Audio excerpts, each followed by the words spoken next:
नमस्कार विद्यार्थी मित्रांनो, एस के क्लासच्या या यूट्यूब चॅनलवरती सर्व विद्यार्थ्यांचं स्वागत आहे. बघा, आपण बुक्स या सिरीजमध्ये आपण बघणार आहोत UPSC, MPSC, इतर स्पर्धा परीक्षा यांसाठी उपयुक्त अति महत्त्वाचे असे बुक्स आणि त्याची विस्तृत जानकारी आपण या व्हिडिओमार्फत घेणार आहोत. या बुक सिरीजमध्ये आपण बघणार आहोत आज भारतीय अर्थव्यवस्था UPSC आणि MPSC या विद्यार्थ्यांसाठी जे स्टडी करत आहेत त्यांसाठी, तसेच IAS, राज्यसेवा पूर्व व मुख्य परीक्षा, PSI, STI असिस्टंट तसेच इतर स्पर्धा परीक्षांकरिता कशा पद्धतीने उपयोगाचे आहे ते आपण बघणार आहोत. हे पुस्तक आहे बाय रंजन कोळंबे सरांचे. ओके, तर ह्या पुस्तकामध्ये कोणकोणते टॉपिक्स त्यांनी कव्हर केलेले आहेत जेणेकरून विद्यार्थ्यांना समजेल की ह्या पुस्तकामध्ये असे कोणकोणते विस्तृत जानकारी यामध्ये देण्यात आलेली आहे, कसली माहिती डिटेल्समध्ये यामध्ये देण्यात आलेली आहे. हे सविस्तर आपल्याला भारतीय अर्थव्यवस्था ह्या श्री रंजन कोळंबे सरांचं जे पुस्तक आहे त्यातून आपल्याला पूर्णपणे माहिती मिळणार आहे, जेणेकरून विद्यार्थ्यांना समजेल की आपल्याला योग्य पुस्तकाची निवड कशा पद्धतीने करता येईल. ठीक आहे, तर बघा, हे मुखपृष्ठ राईट, फ्रंट पेज अशा पद्धतीचा आहे आणि ही या पुस्तकाची सुधारित 13वी आवृत्ती आहे. ओके, आणि अजून एक इथे नोट दिलेली आहे, वरील होलोग्रामची सिल्वर स्टिकर खात्री करूनच पुस्तक घ्यावे.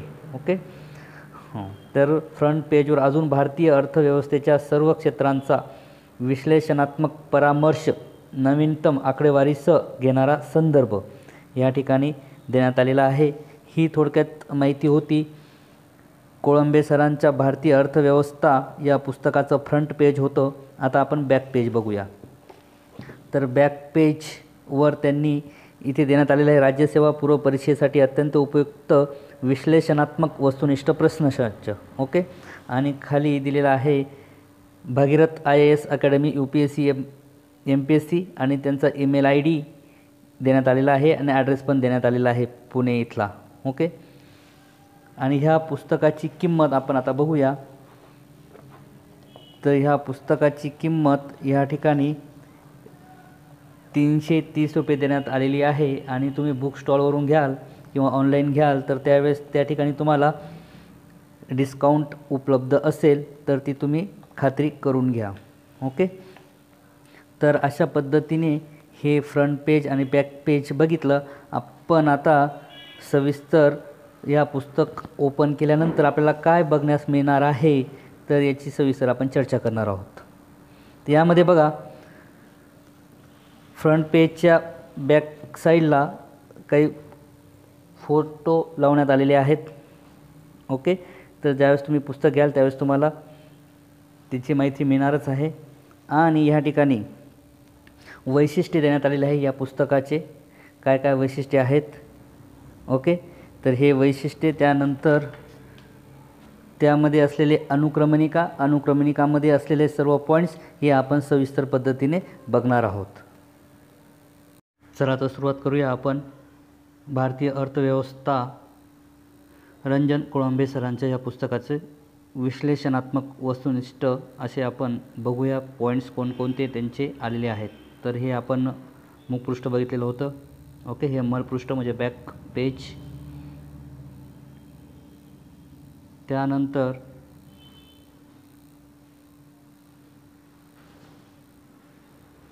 त्याची प्राईस बघितलेली होती आपण या ठिकाणी, तर ती 330 रुपये आहे किंमत. ती डिस्काउंट मिळेल तुम्हाला. हां, तर आता ह्या ठिकाणी ही अनुक्रमणिका आपल्याला दिसते, विद्या विनयाने शोभते. ओके, यश नम्रतेनं शोभते. ओके, अनुक्रमणिकामध्ये काय देण्यात आलेलं आहे, प्रकरणाचे नाव आणि पान क्रमांक, पृष्ठ क्रमांक देण्यात आलेले आहेत. तर या ठिकाणी पहिला पॉईंट आहे मूलभूत संकल्पना. यामध्ये पॉईंट घेण्यात आलेले आहेत अर्थव्यवस्थेचे प्रकार, अर्थव्यवस्थेची क्षेत्रे. त्यानंतर सेकंड पॉईंट आहे भारतीय अर्थव्यवस्थेची ठळक वैशिष्ट्ये. यामध्ये ठळक वैशिष्ट्ये भारताचा जोडीपीचे क्षेत्रीय घटक GDPचे क्षेत्रीय घटक, भारताचे जागतिक अर्थव्यवस्थेतील स्थान. ओके, हे पॉईंट्स भारतीय अर्थव्यवस्थेची ठळक वैशिष्ट्ये यामध्ये घेण्यात आलेले आहेत. त्यानंतर थर्ड आहे राष्ट्रीय उत्पन्नाचे मोजमाप. त्यामध्ये पॉईंट्स आहेत राष्ट्रीय उत्पाद मोजमापाच्या संकल्पना, चालू किमती व स्थिर किमती, राष्ट्रीय उत्पन्नाच्या शृंखला, हरित GDP. त्यानंतर फोर्थ पॉईंटमध्ये घेण्यात आलेला आहे आर्थिक वृद्धी, आर्थिक विकास व मानव विकास. यामध्ये आर्थिक वृद्धी, आर्थिक विकास, मानवी विकास, विकासाचे आर्थिक सामाजिक सूचक, जागतिक स्तरावरील विकासाचे निर्देशक.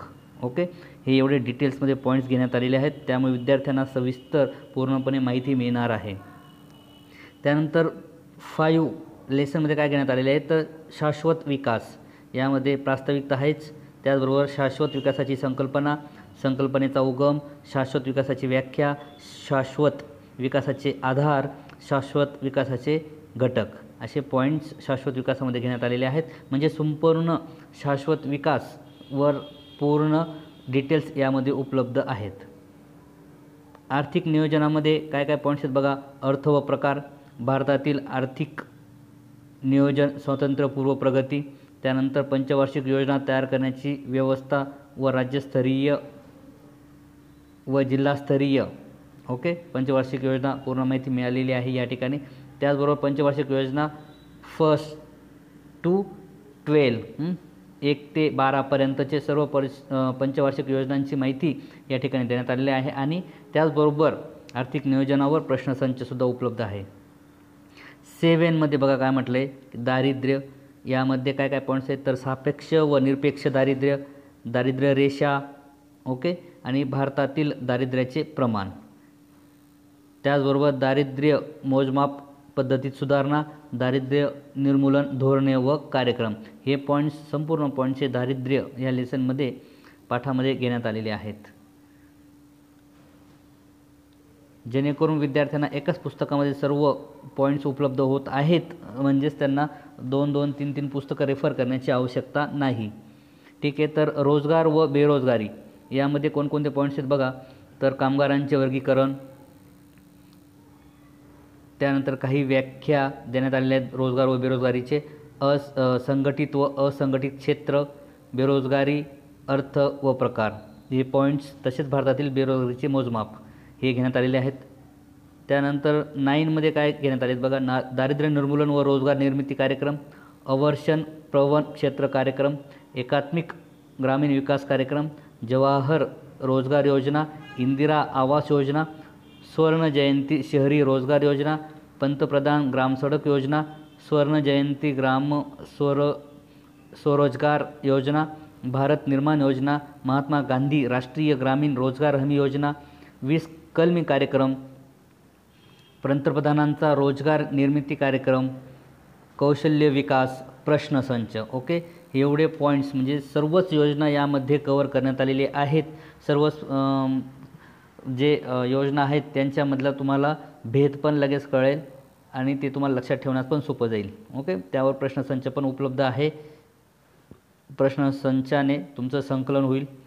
त्यानंतर 10th आहे लोकसंख्याशास्त्र व भारताची लोकसंख्या. यामध्ये पॉईंट्स आहेत जगाची लोकसंख्या, जगाच्या लोकसंख्येच्या वाढीचे टप्पे, जगाच्या लोकसंख्येची वैशिष्ट्ये, त्यानंतर भारताची लोकसंख्या, जनगणना कशा पद्धतीने होते, केव्हा होते, लोकसंख्येच्या वाढीचे कल, लोकसंख्येच्या वाढीचे टप्पे, लोकसंख्येचे वितरण, लोकसंख्येची घनता, लोकसंख्येची लिंगरचना, लोकसंख्येची वयोरचना, ग्रामीण शहरी प्रमाण, नागरीकरण, साक्षरता.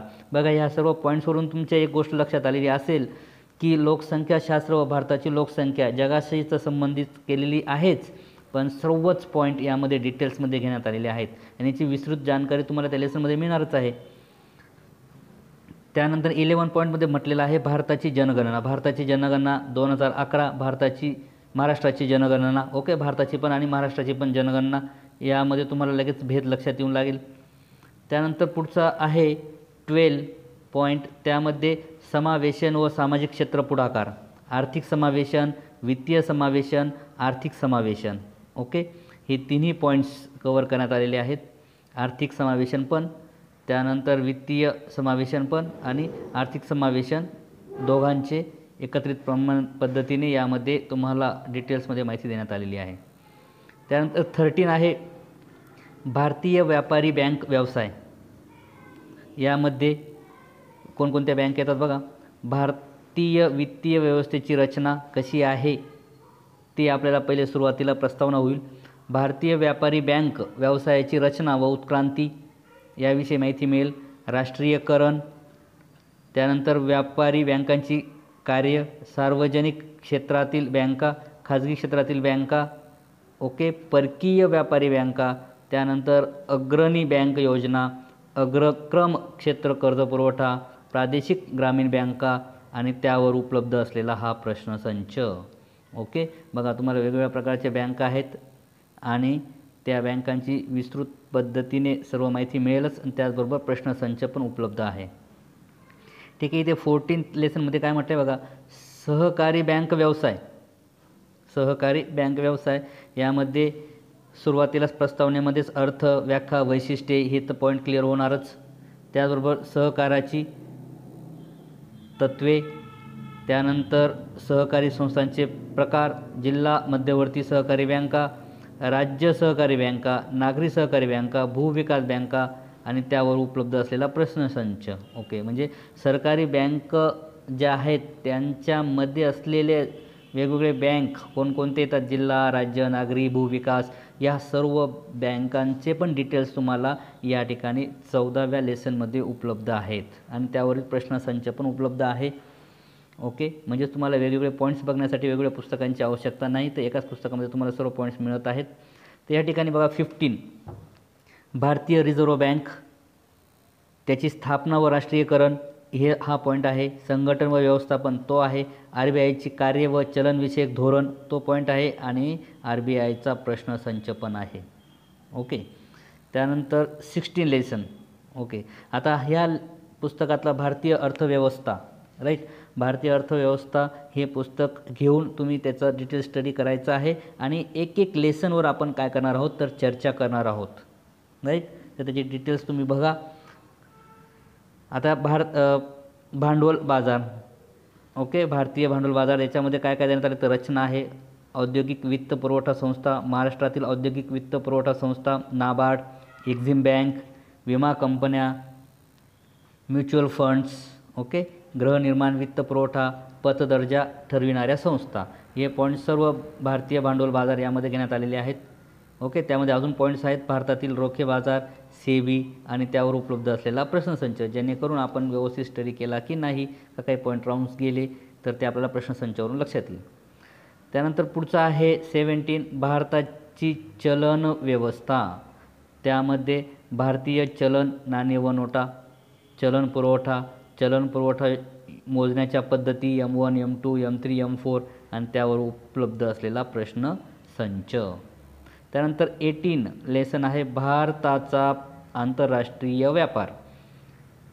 आंतरराष्ट्रीय व्यापार याच्यामध्ये अर्थ, व्याख्या व प्रकार प्रस्तावनेमध्येच आहे. त्यानंतर महत्त्व व गरज, परकीय व्यापारांचे संघटन, भारताच्या परकीय व्यापाराचे आकारमान, संरचना व दिशा, नंतर सेवांची निर्यात, भारताचे परकीय व्यापार धोरण, परकीय व्यापार धोरण 2004 ते 9 व 2009 ते 14 पर्यंतचे, आणि त्याचबरोबर EPZS, सेज, AEZS, EPIPS याच्याविषयी विस्तृत माहिती तुम्हाला ह्या लेसनमध्ये मिळणार आहे. त्यानंतर 19 लेसन आहे व्यापार तोल व व्यवहार तोल. यामध्ये पहिला पॉईंट आहे व्यापार तोल व व्यवहार तोल याच्याविषयी माहिती. त्यानंतर रुपयाचा विनिमय दर, रुपयाचे अवमूल्यन, रुपयाची परिवर्तनीयता, भारताचा परकीय चलनसाठा, परकीय भांडवल FDI, FII, नंतर भारतावरील परकीय कर्ज, नंतर FERA व FEMA, फेरा व फेमा आणि त्यावर उपलब्ध असलेला प्रश्नसंच. म्हणजेच व्यापार तोल व व्यवहार तोल यामध्ये रुपयाचे विनिमय दर, रुपयाचे अवमूल्यन अति महत्त्वाचे पॉईंट्स या लेसनमध्ये कव्हर करण्यात आले आहेत. त्यानंतर 20 लेसन आहे 20 सार्वजनिक वित्त. यामध्ये पॉईंट्स बघा काय काय आहेत. तर शासकीय आयव्यय, अर्थ व्याख्या व्याप्ती तिचं प्रस्तावनेमध्ये होईल. शासकीय अर्थसंकल्पना, केंद्र व राज्य सरकारांची निधी, अर्थसंकल्पांची रचना व प्रकार, तुटीची संकल्पना व तुटीचा अर्थ भरणा. नंतर FRBM कायदा 2003, शून्याधारित अर्थसंकल्प, लेखा व लेख परीक्षण, भारताचा महालेखा परीक्षक. त्यानंतर लेखाविषयक संसदीय समित्या परीक्षण आणि त्यावरील प्रश्नसंच. ओके, म्हणजे डिटेल पॉईंट्स या ठिकाणी सार्वजनिक वित्त यामध्ये घेण्यात आलेले आहेत. म्हणजे या सर्व स्टडी केल्यानंतर तुम्हाला सार्वजनिक वित्त हा पॉईंट पूर्णपणे सखोल पद्धतीने कंप्लीट होईल. 21 लेसन आहे भारतीय कर संरचना. त्यामध्ये पहिलाच पॉईंट आहे भारतीय कर संरचना. त्याची बेसिक माहिती तुम्हाला पहिल्यांदा मिळेल. त्यानंतर मूल्यवर्धित कर प्रणाली म्हणजे वॅट, केंद्र राज्य व कर विभागणी. त्यानंतर non watt, mode watt and Sen watt, central watt. त्यानंतर वित्त आयोग 11, 12 अँड 13. त्यानंतर कर सुधारणा आणि त्यावर उपलब्ध असलेला प्रश्नसंच. ठीक आहे, हे तुम्हाला कर प्रणाली आहे. म्हणजेच कर प्रणालीमध्ये आता काय झालेले आहे तर CGST आणि SGST. CGST सेंट्रलसाठी, SGST स्टेटसाठी आणि GST. ओके, दोन्ही 50-50% असतात CGST आणि SGST. त्याची पूर्ण माहिती तुम्हाला यामध्ये मिळेल. त्यानंतर 22 लेसनमध्ये बघा किमती. किमतीमध्ये किंमत वाढ, किंमत घट काय अर्थ असतो त्याची बेसिक कल्पना तुम्हाला मिळून जाईल. भाववाढीच्या मापन पद्धती, चलनवाढीचे प्रकार, स्वातंत्र्य प्राप्तीनंतरची भाववाढ म्हणजे तेव्हापासूनची माहिती तुम्हाला मिळणार आहे. किंमत वाढण्याचे कारणे, नंतर चलनवाढीचे सिद्धांत, चलनवाढीचे परिणाम, त्याचबरोबर किंमत वाढीस आळा घालण्याचे उपाय आणि चलनवाढीच्या काही संकल्पना. हे डिटेल्स तर आलेच आहेत, पण त्याबरोबर त्यावर प्रश्नसंचसुद्धा सरांनी उपलब्ध करून दिलेला आहे जेणेकरून तुम्हाला तुमचं मूल्यमापन करता येईल. तर या ठिकाणी 23 लेसनमध्ये कृषी क्षेत्र आलेलं आहे आणि त्या संदर्भात बघा काय काय माहिती आहे. तर कोणकोणते पॉईंट्स कव्हर केलेले आहेत कृषी क्षेत्रामध्ये.